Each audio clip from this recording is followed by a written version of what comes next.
आज बाप बेटे के रिश्ते अच्छे नहीं हैं, आज पति पत्नी के रिश्ते अच्छे नहीं हैं, आज भाई भाई के रिश्ते अच्छे नहीं हैं, आज भाई बहन के रिश्ते अच्छे नहीं हैं, देवर भाभी के रिश्ते अच्छे नहीं हैं, देवरानी और जिठानी के रिश्ते अच्छे नहीं हैं। मेरे भाई ध्यान रख, क्यों होते हैं रिश्ते खराब?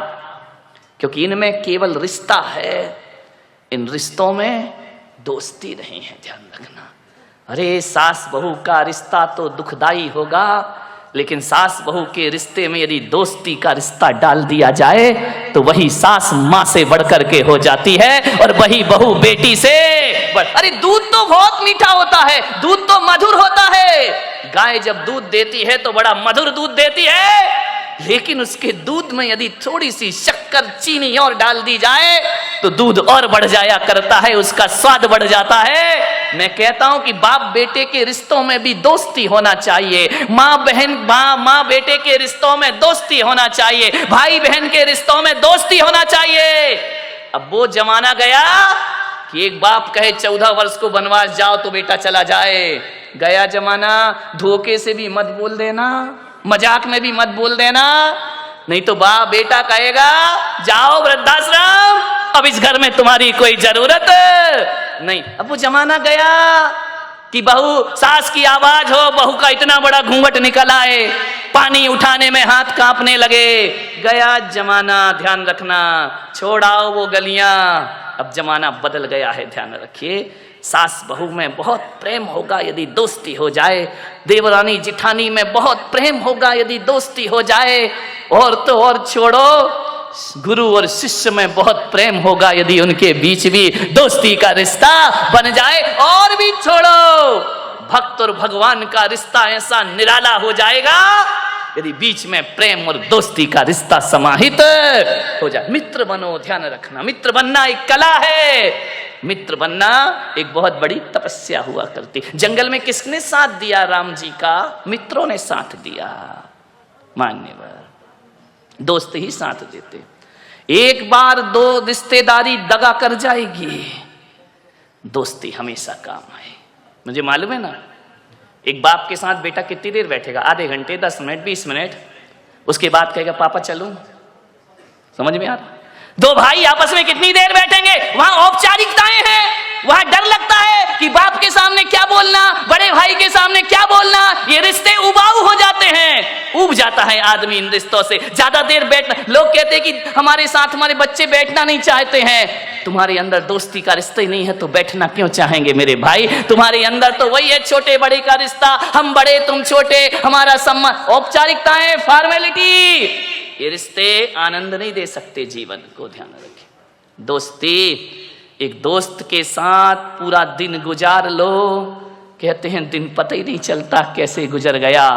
और रिश्तेदारों के साथ घंटे 2 घंटे, पहले दिन का पाहुना, तीसरे दिन का पई, और तीसरे दिन जो रहे पाहुना सोई बेशरम।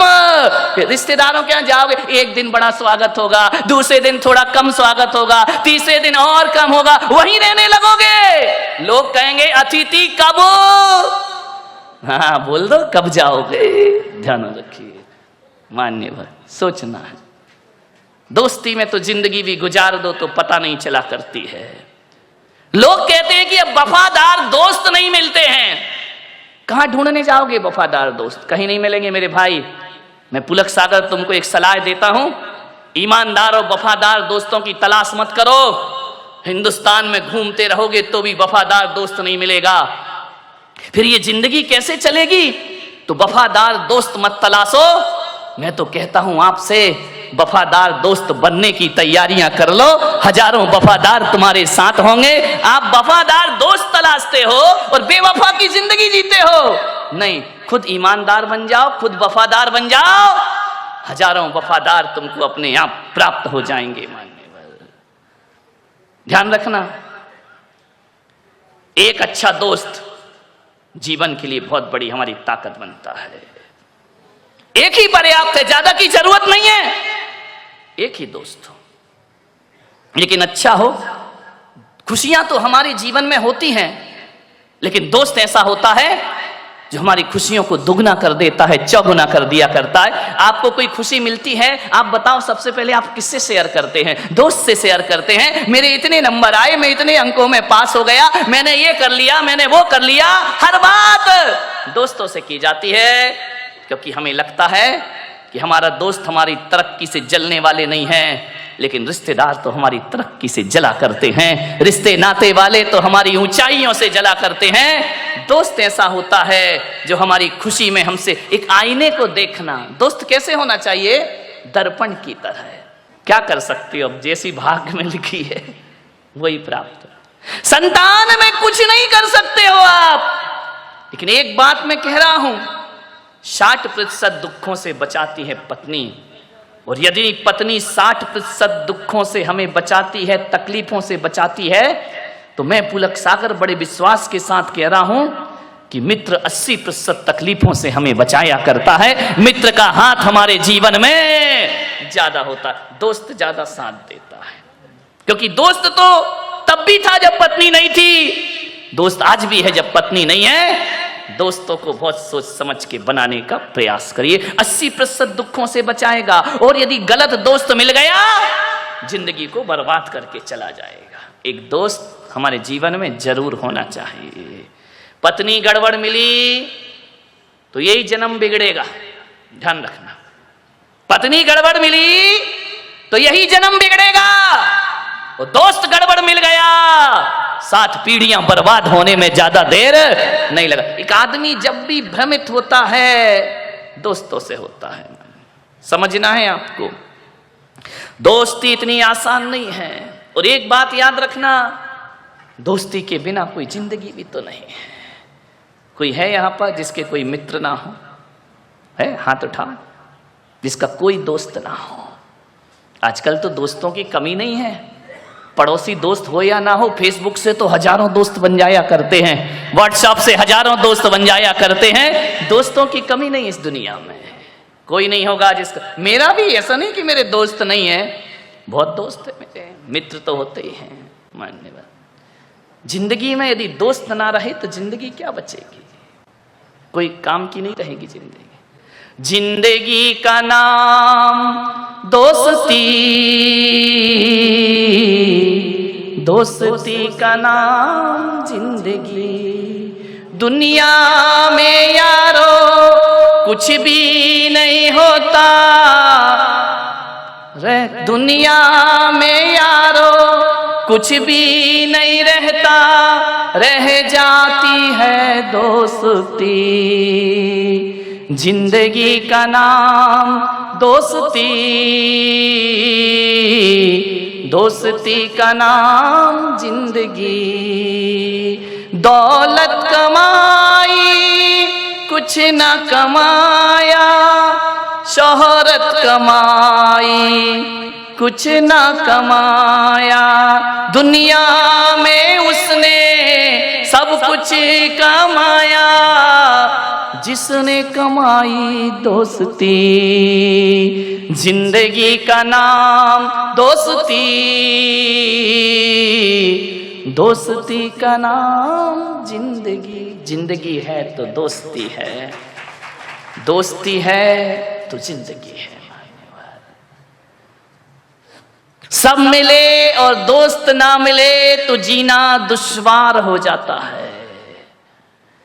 एक बात याद रखना, मुसीबत में धन दौलत और रिश्तेदार काम आए या ना आए, एक सच्चा दोस्त हमारे बहुत काम आया करता है। राम ने यदि 14 वर्ष का वनवास बिताया तो रिश्ते नातों के दम पे नहीं बिताया मेरे भाई। हनुमान जैसा मित्र मिलता है तो 14 वर्ष पता नहीं चलते। हनुमान जैसे, विभीषण जैसे मित्र ना होते, सुग्रीव जैसे मित्र ना होते तो 14 वर्ष बिताना राम के लिए बड़ा मुश्किल का काम। अरे ईश्वर को भी दोस्तों की जरूरत पड़ा करती है। नारायण कृष्ण को भी सुदामा जैसा मित्र मिल जाता है तो जीवन धन्यता को प्राप्त हो जाता है। मान लो दोस्त तो सबको चाहिए दुनिया में, हर रिश्तों में मिठास आ जाएगी। कौन कहता है माँ बाप से रिश्ता टूटता? एक बात ध्यान रखना, तीर्थंकर जैसे महापुरुष, इनको भी जन्म लेने से पहले माँ की गोद में खेलना पड़ा है मेरे भाई, ध्यान रखना। नारायण पुरुष भी, महापुरुष, अवतार पुरुष, पीर, पैगंबर, महावीर जो भी धरती पर आते हैं, कुछ मिले या ना मिले, माँ की गोद में तो सबको जाना ही पड़ता है। एक बात याद रखना, एक माँ ही है हमें जो जन्नत से उतार के धरती पर लाती है। मान्यवर राम को भी माँ की गोद में खेलना पड़ा, कृष्ण को भी माँ की गोद में खेलना पड़ा, महावीर को भी माँ की गोद में खेलना पड़ा, मोहम्मद पैगंबर को भी माँ की गोद में। माँ की गोद को छोड़ के कैसे जीवन जियोगे? लोग कहते हैं कि भगवान जैन दर्शन कहता है कि जब तीर्थंकर मोक्ष जाते हैं तो सबसे नाता तोड़ लेते हैं, लेकिन मैं पुलक सागर ऐसा नहीं मानता। बात उल्टी है, बात कड़वी है, बात चुभेगी। तीर्थंकर सबसे नाता तोड़ सकते हैं, कर्मों से नाता तोड़ सकते हैं, संसार से नाता तोड़ सकते हैं, दुनिया से नाता तोड़ सकते हैं, लेकिन कोई भी महापुरुष ऐसा नहीं हुआ, भले वो भगवान बन जाए, लेकिन माँ बाप से नाता कोई नहीं तोड़ सकता है। ध्यान रखिए, ना घर में रहकर, ना सन्यासी बनकर माँ बाप का नाम कोई नहीं भुला सकता है। आज भगवान महावीर, भगवान पारसनाथ, राम, कृष्ण ये दुनिया से नाता तोड़कर चले गए, लेकिन आज भी दुनिया जब इन्हें याद करती है, ये दुनिया के भगवान क्यों ना बन जाएं, लेकिन आज भी दुनिया याद करती है तो त्रिशला नंदन वीर की और जय बोलो महावीर की। ध्यान रखिए, आज भी त्रिशला नंदन है वो, आज भी कौशल्या नंदन है वो, आज भी वो अश्वसेन के राज दुलारे बामा माता की आंखों के माँ बाप हमारी पहचान है, हमारा इतिहास है। एक बात बताओ, जायज औलाद कौन है? जिसके माँ बाप का नाम हुआ करता है। और नाजायज औलाद कौन होती है? जिसके माता पिता का नाम, माता पिता ने हमें वंश दिया है, माता पिता ने हमें सम्मान दिया है। और एक बात याद रखिए, यदि माता पिता बचपन में छोड़ देते तो तुम्हें कोई जायज औलाद नहीं कहता मेरे भाई, नाजायज औलाद हो जाते तुम। एक माँ बाप ने अपना चरित्र संभाला है जिंदगी भर, तब तुम आज इज्जत की जिंदगी जी पा रहे हो। ध्यान रखिए, माँ बाप ने अपने अरमानों का गला घोंटा है। ध्यान रखना, एक डॉक्टर बेटा, एक इंजीनियर बेटा, एक वकील, एक मजिस्ट्रेट, एक प्रधानमंत्री, एक संत। एक बात याद रखना, आज जो आदमी जहां भी है ना, ये मत सोचना कि अपनी मेहनत और पढ़ाई के दम पर है। अरे तुम डॉक्टर बाद में बने हो, तुम्हें डॉक्टर बनाने का सपना तुम्हारे माँ बाप ने पहले देखा था। ध्यान रखिए, वकील बनाने का सपना माँ बाप ने देखा था। एक नरोत्तम मिश्रा, एक मंत्री है मध्य प्रदेश में, डबरा में वो रहते हैं, मुझे ले गए कि मैंने एक महालक्ष्मी का मंदिर बनाया है, संत जी आप उस मंदिर में चलेंगे? मैंने कहा चलो, मुझे क्या है। गया, बहुत सुंदर लक्ष्मी नारायण का मंदिर बनाया है, लेकिन मंदिर के सामने उसने आदमकद की 2 मूर्तियां स्थापित की है। मंदिर के सामने उसके माता पिता की मूर्ति। मैंने नरोत्तम मिश्रा से कहा कि ये क्या है? तो उन्होंने कहा ये हमारे माता पिता है। इनका इनकी मूर्ति क्यों बनाई है? बोले आज मैं जो कुछ भी हूं अपने माँ बाप की बदौलत हो गया। और हकीकत में कहूं तो दुनिया के लिए लक्ष्मी नारायण अंदर बैठे हैं, मेरे लक्ष्मी नारायण तो मेरे माँ बाप हुआ करते हैं। ध्यान रखिए, अरे कहीं भी दान लिखाओ ना, अपने नाम से दान मत लिखाना। असली औलाद हो तो माँ बाप के नाम से दान लिखाना चाहिए। ध्यान रखिए, कुछ भी करो माँ बाप को बनाओ, माँ बाप को रखो हर जगह। एक बेटा पढ़ लिख के बाहर चला गया, बस अपनी बात समाप्त करता हूं, पढ़ लिख के बाहर गया बेटा, उसने एक बहुत बड़ा शोरूम खोला, उद्घाटन था उसका। उस बेटे ने अपने पिता को बुलाया कि पिताजी आओ, मेरे शोरूम का उद्घाटन होना है, आप आओ। पिता गया, शहर की बड़ी बड़ी हस्तियां उसके उद्घाटन में पहुंची, नामी ग्रामी लोग उद्घाटन में पहुंचे। बेटा बाप भी वहीं खड़ा, उस बाप का सीना गर्व से फूल गया। उसने कहा मेरे बेटे ने मेरी मेहनत सार्थक कर दी। उसने बेटे से पूछा कार्यक्रम के बाद कि बच्चे ये तो बता, दुनिया में सबसे ज्यादा ताकतवर कौन है? उस बच्चे ने कहा पिताजी सबसे ज्यादा ताकतवर मैं हूं, मैंने देखो कितना बड़ा शोरूम बनाया है। पिता की नजरें झुक गई। ये बेटा कह रहा है मैंने तो ऐसे संस्कार नहीं दिए, ये कह रहा कि सबसे ताकतवर मैं हूं। बेटे बाप ने कहा तो मैं चलूं? जाओ पिताजी। फिर लौट के आया बाप। उसका बेटा एक बात सच बता, दुनिया में सबसे ज्यादा ताकतवर कौन है? कुछ और उत्तर की अपेक्षा थी बाप को। उसने कहा पिताजी सबसे ज्यादा ताकतवर मैं हूं। अरे तू है, तुझे अहंकार आ गया? नहीं पिताजी मैं बहुत ताकतवर हूं। बोले क्यों? बोले इसलिए कि मेरे ऊपर तुम्हारा आशीर्वाद है, और जिसके ऊपर तुम्हारे जैसे पिता का आशीर्वाद होगा उससे बड़ा ताकतवर दुनिया में कोई और नहीं हुआ करता है। आप सबसे बड़े ताकतवर हैं। अरे पिता तो वो होता है, माता तो वो होती है कि घड़ा कितना भी बड़ा बन जाए, उसमें कितना भी गहरा पानी और शीतल पानी समा जाए, लेकिन ध्यान रखना उस घड़े के ऊपर एक ढक्कन रखा होता है। जानते हो वो ढक्कन क्यों रखा रहता है? कि उस घड़े के अंदर कोई गंदगी ना चली जाए, उस घड़े के अंदर कोई कचरा ना चला जाए, उस घड़े के अंदर कोई बुरी चीज ना चली जाए। तो बेटा कितना भी बड़ा हो जाए, माँ बाप तो घड़े के ऊपर रखे हुए ढक्कन के समान होते हैं, जो अपने बच्चे के अंदर बुराइयों का प्रवेश नहीं कराने दिया करते हैं। और एक बात याद रखना, पनिहारिन घड़े को अपने सिर पर रखती है, लेकिन घड़े का भी समर्पण होता है। वो एक छोटे से ढक्कन को अपने सिर पर रख करके घुमा करता है। ध्यान रखिए, और जब तक घड़े के सिर पर ढक्कन है तब तक पानी गंदा नहीं हो सकता, और जब तक माँ बाप हमारे पास हैं हमारा जीवन गंदा नहीं हो सकता। मेरे भाई, उसने कहा मैं अभागा हूं, तुझसे पैदा हुआ, मुझ में क्या कमी है बेटा? तू सुंदर नहीं है, तू खूबसूरत नहीं है, तू देखने में अच्छी नहीं लगती है, और इतनी बदसूरत है तू। एक तो तेरा रंग काला है, तू असभ्य है, तू गांव की रहने वाली है, तुझे बोलना भी नहीं आता है, कैसे बात करते हैं।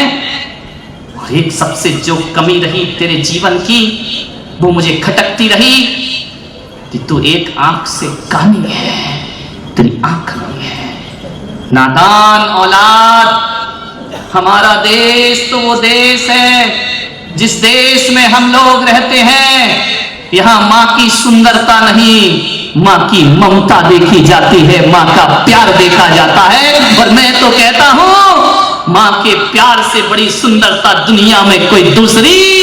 कैसा कहता है एक बेटा की मुझे शर्म आती है तुम्हारी शक्ल सूरत देखने में। मेरे भाई, हम तो उस देश के लोग जहां पर नदियों को माँ कह के बुलाते हैं, हम तो उस देश के लोग जहां गाय को माँ कह करके बुलाया जाता है, हम उस देश के लोग हैं जो हमें अनाज देती है उस धरती को धरती माता कह करके बुलाया करते हैं, और जो हमें पानी पिलाती है उस नदी को गंगा मैया कह करके हम बुला लिया करते हैं। मान्यवर ध्यान रखिए, और जो हमारे कल्याण में कारण बनती है, अरे कागज पर लिखी इबारत को हम लोग जिनवाणी माता कह करके बुलाया करते हैं। क्या सुंदरता देखना माँ की, माँ सुंदर नहीं है, माँ को बोलना नहीं आता। अरे नादान, तुझे बोलना इस माँ ने सिखाया था। अरे जब बच्चा बड़ा होकर माँ को चुप करता है ना, तो ऐसा लगता है इसकी जुबान गल के गिर जाना चाहिए। जिस माँ ने बोलना सिखाया उसको चुप कहा करते हो। ध्यान रखिए, उस माँ ने कहा बेटा कोई बात नहीं, समय बीता, वक्त बीता, आज ये हालात है घरों में। एक लड़का ऑफिस से आता है, दफ्तर से आता है, दुकान से आता है, सीधा आता है अपने कमरे में चला जाता है, टीवी देखने बैठ जाता है। आज घर में सब कुछ दिखता है। आज मैं तुम्हारे घरों में जाता हूं, 70% ऐसे घर हैं जिस घर में नौकर होते हैं, चाकर होते हैं, पत्नी होती है, बच्चे होते हैं, लेकिन उस घर में मां नहीं होती है। ध्यान रखिए। मैं पूछता हूं कि मां कहां है? एक आदमी के घर में आहार करने को गया, क्या देखा मैंने? 5 मंजिल का मकान, उस 5 मंजिल के मकान में 20 कमरे। मैंने उस आदमी से पूछा, मेरे भाई कितने लोग रहते हैं इसमें? वो इतना होशियार आदमी, उसने मेरा आहार 5वीं मंजिल पे कराया। 20 कमरे कहां चढ़ाया? 5वीं माला पे। मैंने कहा भाई तो इतने ऊपर लेके क्यों आया? आहार भोजन तो नीचे भी हो सकता था ना। बोले नहीं महाराज, यदि आप नीचे आहार करते तो मेरा घर कैसे देखते? धक तेरे की आदमी। मैंने कहा जो तू घर मुझे दिखा रहा है, इन घरों को संत लात मार के आता है। ध्यान रखिए, तब जाकर वो संत हुआ करता है, सन्यासी हुआ करता है। मैंने कहा एक बात बता, ये घर में ही लगता मुझे, बता तेरी माँ कहाँ है? उसने नजरें झुकाई, बोले इसी गांव में है, छोटे भाई के साथ रहती है। मैंने कहा तेरे साथ क्यों नहीं रहती है? बोले मेरी पत्नी से उसका बनता नहीं है। विचार करिए आप, 20 कमरे। मैंने कहा कौन कौन हो तुम घर में? बोले हम 2, हमारा। तुमको कैसे मालूम 2? हम 2, हमारा 1। ध्यान, 2 नहीं है। मैंने कहा 3 लोग और 20 कमरे, क्या काम आते हैं ये? बोले जरूरत तो हमें कुछ नहीं है, लेकिन जब से पड़ोसी की 4 मंजिल की बिल्डिंग बनी है ना, तब से सीने में आग लगी थी कि हम 5 मंजिल की बना करके देख। विचार करिए। मैंने कहा तेरे घर में मां नहीं है? बोले नहीं, बनती नहीं है मेरी मां से। मैंने कहा तेरी मां से नहीं बनती हो, पत्नी से? बोले वो अर्धांगिनी है, आधा। मैंने कहा एक काम कर, तू ड्रेसिंग टेबल के सामने जा और वहां देख पत्नी अर्धांगिनी कैसे है। पैर के नाखून से लेकर सिर तक देखना, इस शरीर के निर्माण में पत्नी का क्या सहयोग है। जाके देखना घरों में जिनकी शादी हो गई है, जाके देखना इस शरीर के निर्माण में पत्नी का क्या योगदान है। एक बात याद रखना, दर्पण कहेगा पागल, तेरे शरीर को बनाने में दुनिया में किसी का योगदान नहीं। पैर के नाखून से सिर तक तेरा निर्माण हुआ है कि सारा अंग तेरी मां का दिया हुआ है। ध्यान रखना।